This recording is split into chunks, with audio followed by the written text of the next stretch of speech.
Kamusta kayo mga kagutom? At eto na nga, halika na't samahan nyo muli kami sa ating natuklasang kainan dito sa loob ng Abu Dhabi. At dito sa ating pinuntahan, isa to sa pinakamasarap na kainan dito sa Abu Dhabi. Ay nagsiserve nga lang pala sila dito ng iba-ibang klaseng pagkain. At kaya naman hindi namin ito pinalagpas at agad-agad namin itong pinuntahan at dayuhin ang kainan na to. At dahil nga sa videos ngayong araw na to at magkakaroon ka na ng mga idea kung saan merong masarap na kainan.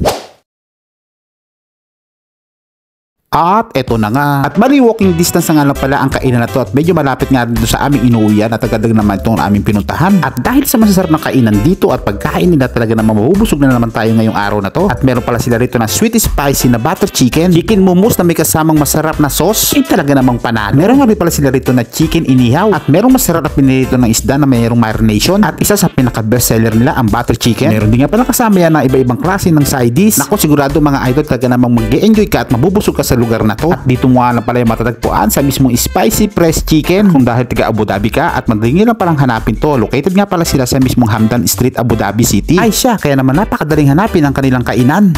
To Bombay and John, welcome to Fresh Chicken, Spicy Fresh Chicken.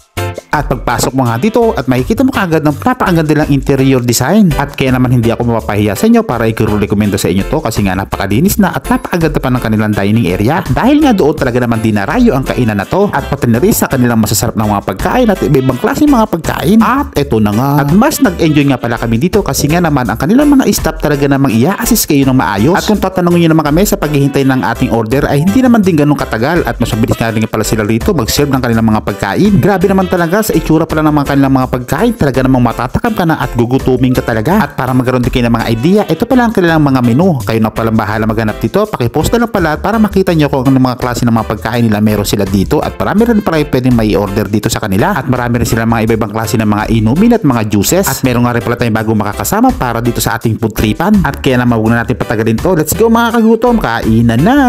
Ang unang titikman nga natin dito, ang masarap ng inihaw na manok. Okay din yung lasa ng kanilang manok kasi nga meron silang masarap na marination. Pagkatapos nga kagadahan pa nga dito, inihaw pa nga nila dito yung manok at kaya naman talaga nagmi-mix yung pinaka-smoking flavor niya talaga. Napakasarap din talaga ng manok na to kasi nga meron din siyang kasamang french fries. At ang isunod naman nating tikman dito, ang masarap nilang chicken mousse. Yes po mga idol, dati na namin ito natikman pero meron magkakaiba talaga ng mga lasa ng mga itinitindang mga mousse dito sa Abu Dhabi. At dahil nga doon sa mismong side dish sauce nila talaga naman kumukumpleto ang sarap nila. At hindi nga rin ako makapaniwala sa sarap ng ating natikman ditong mousse kaya naman pinatikim ko sa aking mga kasama. At sigurado naman ako magugustuhan ng ating bagong kasama na si Queenie. Shoutout nga pala sa'yo. At hindi nga rin pala sila nakapaniwala sa sarap ng ating natikman ngayong pagkain na to. Dahil isa rito sa mga favorite na ating gustong kainin sa araw-araw na ating madadaanan ng mga kainan dito sa Abu Dhabi. At dito naman titikman naman ng aking misis ang masarap nilang butter chicken na may kasamang spicy sweet. Talagang mayroong pagkakaiba talaga ang kanilang mga klase ng pagluluto sa mga ganitong klaseng butter chicken. Ngayon naman first time ko nga umorder sa mga ganitong klaseng restaurant ang ganitong klaseng isda na may samang siyang masarap na marination. At eto na nga. Para sa akin tamang-tama yung pagkakatimpla at pagkakamarination dito sa isda nila at hindi siya medyo malansa at kaya naman perfect naman talaga na isama ito sa mga kanin. Grabe, napakasarap naman talaga. At ngayon naman susubukan naman natin dito ang tikman ng masarap nilang butter chicken na may kasamang sweet spicy. First time ko nga palang gamitan ng rice to at dito ko pala siya kakainin. Titikman natin kung talagang solid ba o masarap ba talaga ang ganito pag may kasamang rice. Grabe, hindi ako makapaniwala sa sarap ng aking nalasahan dito. Mas masarap pala siya may kasamang rice. Para sa akin, overall masarap talaga ang kanilang mga tinitinda rito at marami kang pwede pang pagpilian. Talaga naman solid at napaka-recommendation talaga para sa inyo to. Ay siya, hindi rin pala kayo mapapahiya sa inyong makakain dito ay talaga naman mag-e-enjoy kayo. Ay recommended talaga ang kainan na to kaya hanggang dito lang at maraming salamat sa inyong panonood. Tapos na!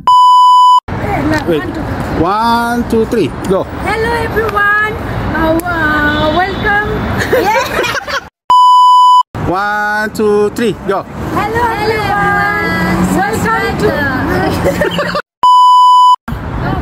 You ready? Both of you ready? Okay, game. 1, 2, 3, go! Hello everyone! Subscribe to Bombay John channel, YouTube channel and TikTok, everything hot channel. 1, 2, 3, go!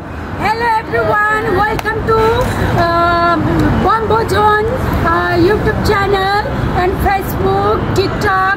You will add. This guy is very famous for Abu Dhabi. And then welcome to Spicy Fresh Chicken. Can you try here? This restaurant is very best. You can do ask for Bombay John also. Okay. Thank you. Bye bye. YouTube.